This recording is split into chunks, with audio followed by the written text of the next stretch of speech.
Jesus answered and said unto her, Martha, Martha, thou art careful and troubled about many things.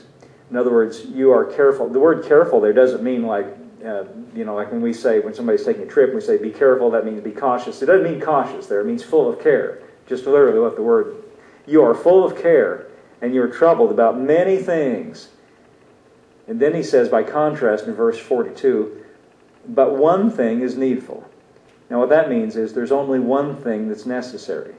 There's only one thing that is absolutely necessary. He says, one thing is needful, and Mary hath chosen that good part, which shall not be taken away from her. He says here, there's only one thing necessary. And Mary chose the one thing that's necessary. Well, what is it that we read here that she chose? It says she chose. You notice that? She hath chosen. Mary made a choice. And what choice did Mary make? She said, I am going to focus my attention on Jesus. Because whatever else is happening, whatever else needs to be done, it can wait. I just need what Jesus has for me. Does that make sense? You know what fascinates me about this story? This is fascinating, I think. Jesus is in the house. Two people are in His presence. They're both in His presence. And they're having different experiences. How can it be that they're both in the presence of Jesus but having opposite experiences? Mary is at peace and at rest, but Martha is troubled and upset. I looked this word, when he says, Martha, you're careful and troubled about many things. I've looked this up in all kinds of different translations. It said, you're fretting and fussing. That's one, I like that one. You're fretting and fussing, is another one of them said. Well, see, when I read words like that, now I can identify with that. Because in my life, I can think to myself, it's easy to get fretting and fussing. In fact, after doing this little study on this passage, I catch myself now. When I catch myself beginning to get fretting and fussing in that kind of frame of mind, worried and, full of care and trouble, I realize that I am getting into this, I'm getting distracted from the one thing that's necessary. And no matter what it is, it's not as though the things that I'm getting upset about or that I'm fretting and fussing, it's not as though they're not real. It's not as though they don't deserve attention. But what the fact of the matter is, there's only one place what I really need is going to come from, and that's from Jesus. And it's in my best interest to focus my attention on Him. And what I find is if I just make that choice, see, Mary said she chose it. If I'll just make that choice, He gives me rest. He lets me rest, and He carries the burden.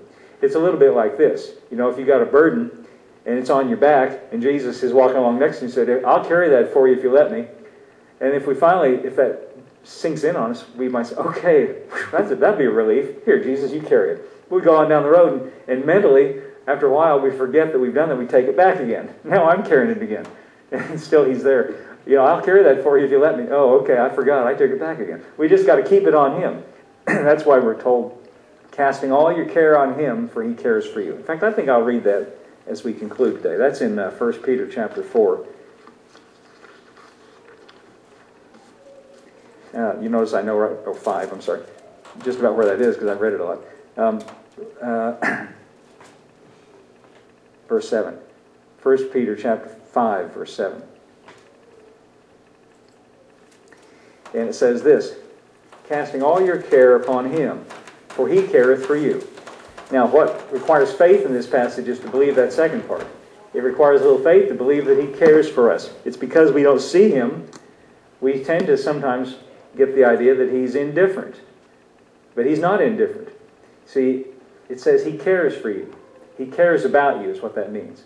And so because He cares for us, and He cares about us, He says what we should do then, casting all your care on Him. Now, if you're going to carry it, He'll let you carry it. But if you don't want to carry it anymore, if you want to have some rest, He'll carry it. But if He's going to carry it, then you've got to quit carrying it. Does that make sense? If He's going to, you've got to stop. Cast it on Him.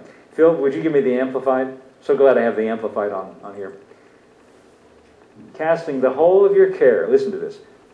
And then so that you understand what he means, in the bracket it says, all your anxieties, all your worries, all your concerns. How many is all, by the way? Well, half of them. If you'll just carry half. No?